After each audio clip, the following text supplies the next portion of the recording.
Alright guys, welcome to the next episode of this amazing but slightly insane journey that I have chosen to undertake. We are just on the outskirts of Thargomindah, which is way further than I thought I would get on this trip. I did not think I'd get further west than Cunnamulla, but instinct or fate, you could say, has led me out here. And for the first time publicly on camera, I want to admit something that probably not a lot of people would openly admit to. And what is that admission? I'm scared. Right now I'm fucking scared. I'm all set up for the night, camping here just outside Thargomindah. It's there's quite a few free campsites right outside town. There's a big area here just off the main road, comes in here. I'm parked here. Right over there is another caravan. They have a campfire, a lot of caravans up there, and a caravan further down that way. So it's not like I'm right here in the middle of nowhere, stranded or anything like that. Like, I'm close to people. And yeah, I got to Thargomindah just a bit before 5 p.m. Everything, of course, was closed. It's a small town, more like a village, really. But honestly, the road here from Cunnamulla was better than I thought. That was actually a pretty decent road, like not too many potholes, very smooth, like very surprising for given how remote we are. And I guess the reason why I'm scared right now is because it's really just hitting me, the fact that I'm traveling here all on my own in the middle of nowhere, very remote, and yeah, I'm completely alone. That's really just hitting me. Of course, I made that choice. It's got to own up to it now. I'm out here. I got myself out here, and I've got to get myself home. But I guess what really triggered it was I went into the town itself, right? And there's no phone service. Now, so far, since leaving, heading further west, of course, you're going to expect there's going to be no signal most of the way. But still, at least in every town I've been, there's been reception, there's been phone signal. Really up to Goondiwindi, there was signal all the way. Then going to St. George outside the town, yeah, it all completely dropped out. Of course, where I live on the Southern Downs as well, it's a rural area. There's spots up in the mountains, Great Dividing Range, national parks, where there's no signal. But generally driving on roads and all that, you have some signal all the way, even if it's not, full 4G or full bars. You have something most places. But out here, even in the middle of the town, there is nothing, no reception at all. Just the fact that I was in the middle of a town and there's no phone service, that really does it shock me? No. I mean, we are really far west now, definitely over 900 kilometers west of the Southern Downs where I currently live, which itself is 2-3 hours inland from the coast. So yeah, definitely more than 1,000 kilometers inland from the coast. We are not that far at all from Cameron's Corner, border with South Australia, New South Wales, the tri-state border, all that. And yeah, we're in the outback, we're in the desert, and that's the reason now why, man, I'm scared. Boo-hoo, la la la, all that. Now look, I'm over exaggerating a little bit. I'm not freaking out or anything, but yeah, man, I would be lying if I said I'm perfectly comfortable. I've gotten into a good routine with the car camping setup. It's very smooth every evening. Setting everything up, all that, no issues at all with that. However, I would be lying if I said that I'm in my mental state, all that I'm completely comfortable. I am completely in uncharted territory. I am really quite I don't know, I'm speechless. I don't know what to say. I'm out of my element. Well, I should say I am out in my element. I'm definitely doing something I've always wanted to do, but oftentimes the boundaries between what you want to do and what is difficult and uncomfortable,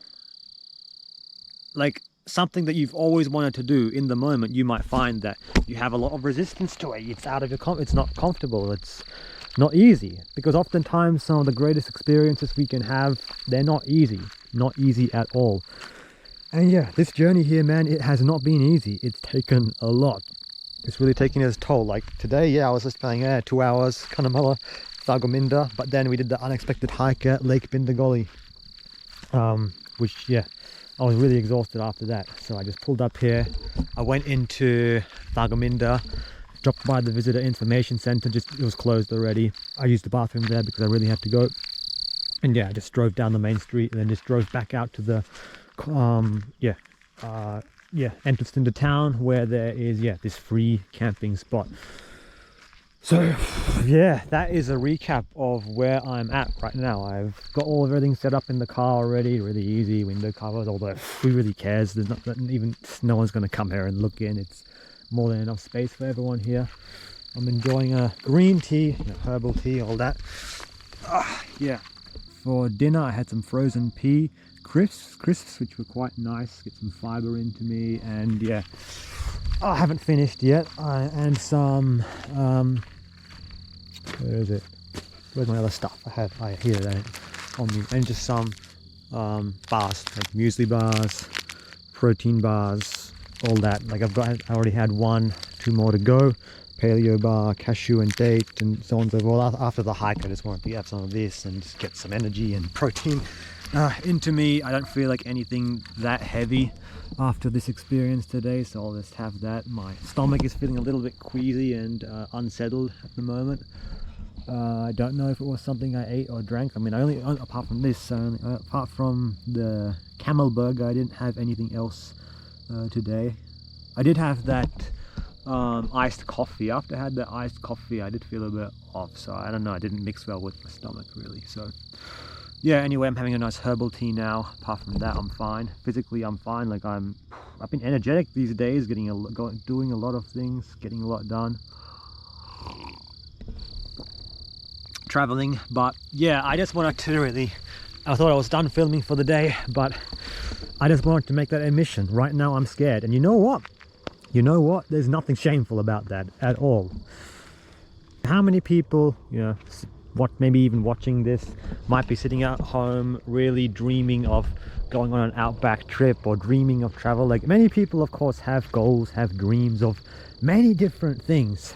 But what separates people who actually go out and achieve their goals from the people who might always have goals and dreams, but it never turns into anything? I would say the number one thing that delineates these types of people is action. Just the ability to take decisive action. I by no means consider myself a daredevil or that impulsive of a person who will just act rashly or anything. I'm quite considerate with everything I do. I do tend to overthink, and I tend to plan things out a lot, okay? But over time, I have also learned that there comes a time for planning, but then there's also a time for action. And when it comes to goals and achieving what you really want to do, when it comes down to it, you just have to take action, some action. You don't have to do everything overnight. You don't have to accomplish it all in one day, or even 1 month, or 1 year, or anything, even one lifetime perhaps. Like, yeah, it's possible. We have our goals, that even if we do take decisive action on all our goals, we might not necessarily achieve them. Perhaps one lifetime is not enough to do it. I mean, just an example would be, look at all the great people from history. I mean, some of them, perhaps they did achieve what they want, whether it's good or bad, of course. I'm not taking morals into account here. There's many people who apparently did great things and achieved all their goals. They might not necessarily have been the best of people, okay? So I'm not taking morals, and I'm not talking about taking morals into account here. But having some level of decisive action is very necessary to go and achieve goals. And yeah, man, on this trip, I followed my gut instinct. I took action. It's always something I've wanted to do. I planned out this trip roughly where I was going to go, but at the same time I listened to instinct and, dare I say, fate. And yeah, that's led me to where I am right now. So look, at this stage I got myself out here. I'm confident I'll get back, but yeah, I do feel uncomfortable. I do feel scared, and that's okay. That's okay. We don't always have to when going out and doing what you want, achieving goals, doesn't mean that you're always going to feel good about it all the time. And I will add to that, to taking decisive action, I will add another key thing that delineates even more so is not just taking decisive action, but taking decisive action regardless of how you feel, because there will be times where everything's going against you, that you might have that feelings of doubt come up, that nagging voice that's telling you, no, you can't do this, can't. You get stuck in this loop of negativity. That voice tells you, no, can't, you can't do it, you don't have what it takes, We have to learn to ignore that, okay? Ignore that, because look, that voice of doubt will always be there, but we don't have to listen to it. No. We do not have to listen to that voice at all. Because all that voice is just trying to prevent us from going after what we're meant to do, what we're born to do. Like, I don't know, man. Right now I'm in my element. I'm doing what I was born to do, okay? You may think I'm reckless. There will be people, of course, watching this, like, oh, traveling around on your own like this, you're just taking huge risks, you're reckless. Think what you want. Think what you want, okay? I'm here, I'm admitting how I feel, I admit that it's uncomfortable. Is it risky? Yes, it is definitely risky. If something goes wrong and I'm here on my own, I could be in real trouble. However, at the same time, I have taken decision and action in a certain way, for instance, such that everywhere that I have stayed so far, I'm not far away from other people. There's people down there, there's people further down there, there's people further in than I am down there, okay? So I made the decision before this trip that I don't want to camp anywhere completely on my own. I want to be always in the vicinity of other people. They're strangers, right? But still, I feel a lot better the fact that I'm close to other people. If I was here completely on my own, there was no one else here, I would feel even more scared than I am now, okay? I haven't talked to anyone here. I was super tired. I just pulled up, got my car ready, got my herbal tea, sat down, and I'm just chilling, okay? But let's say something goes majorly wrong, I have people I can walk to, okay? And look, one thing that I think, there's good and bad people everywhere, no doubt. But one thing that I think like as much as there might be bad people out there, people who might not necessarily wish you the best, I think at the end of the day there's always good people out there. If something goes wrong out here, I will find someone who will be willing to help. Just that if someone was stranded out here, someone ran into trouble out here, and like let's just say another camper came to me and they asked me for help for something, I would jump to their aid in a heartbeat. Especially out in an area like this, I think we all have this common understanding out here that if someone's in trouble, you have to help them. You just have to. We all, I just feel a duty, help those in need, especially out here, because otherwise they might not be able to find help. Like if you're in a big city, of course, like people won't even look at you at all. Like you might be like, who knows, imagine the worst crime possible. I mean, you see it in all these videos, right, of people in trouble, people being attacked, like let's say crime-ridden neighborhoods, like all this stuff, or in accidents, and bystanders just go and just watch. They walk past, they watch, but they don't do anything. Out here, man, like on this trip I've talked to some people, I've met a few good people. I haven't filmed of course these interactions. Off camera, I've talked to people, gotten to know people, a few people who's traveling around this area, like just where you from, all that, where you're traveling, all that.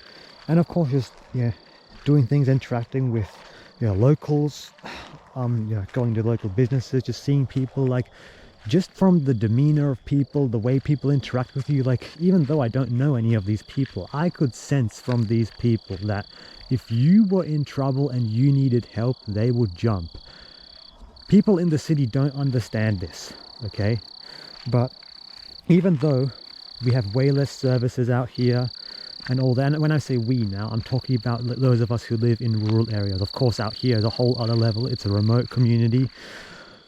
Where I live is nothing compared to this, but people in big cities don't understand that. People in big cities have lost that sense of connection, that sense of community. Everyone's just out there, looking out for themselves and not paying attention to anyone else. And I'm not blaming people in the city. I grew up in the city, okay? So I understand exactly that mindset, but it's the clear mindset differential between those who grow up in a city versus those who don't. It's a big difference, okay? There's caring people and uncaring people in the city. There's caring and uncaring people in the country, no doubt, okay? But out here, I could tell from my interactions from people that, you know, there's none of that fake politeness. Like, people are genuine out here. If you run into trouble, people will jump. People will help. So I have no doubt, like, if I run into trouble, I can find help. Just that if someone were to come to me right now and ask for help, I would help, okay? And look, I'm not the most social person. Like, it's not that easy for me to approach people, ask for help sometimes. I admit that, just as I might not seem that approachable, but if someone were to approach me, I would help.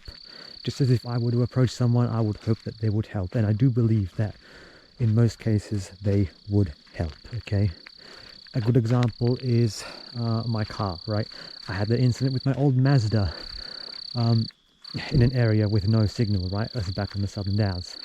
And yeah, look, I walked to strangers, asked them for help, and they helped. Like, I'm not going to go into the whole story. Maybe I'll tell that in another video, but I got help, for example, from a farmer who pulled my car out of the river or the creek with his tractor. And before that even, I had no idea who to approach. I just approached the next person up at the campsite. They jumped to my aid. They dropped me off at a place of someone who could help, because they didn't have the equipment. They couldn't tow my car out when I drowned it in the creek. And then a farmer came and he helped, okay? So I have full faith that if I were to run into trouble, I can get help. But I don't think that's going to happen. I don't think I'm going to run into any serious trouble, because right now I have full faith that everything's going to be okay. Sometimes there's a thing to be said about just having faith. Like, look, I didn't grow up particularly religious. Most of my family is Catholic, and yeah, look, it's been quite a while since I've gone to church. And yeah, it's not really, I never intended to really talk about religion or spirituality much on this channel, but one thing that I remember, one thing that stands out that I remember my dad has always told me, was the importance of faith. Yes, faith. And some of the most strong people who are able to just endure such hardship are people who have the most faith. Despite hardship, despite difficulty, they just have faith in something greater than themselves, faith in a higher power, faith in God. I'm not talking strictly from a Christian perspective here. Whatever religion or spiritual path, spiritual practice you follow, whatever higher power you believe in or don't believe in, there is immense power in faith. Doing something like this has immensely strengthened my faith, okay? So right now, even though I feel uncomfortable and I'm scared, like I mentioned, I have faith that everything's going to be okay. I can feel it in my bones. I can feel it in my DNA, okay? This is what I was born to do, and I have faith that everything is going to be okay. And as long as I say that right now, nothing's going to go wrong. No, I trust. I trust that everything's going to be okay. I'm scared, but I have faith and I trust. That's all for this one. Thank you for watching.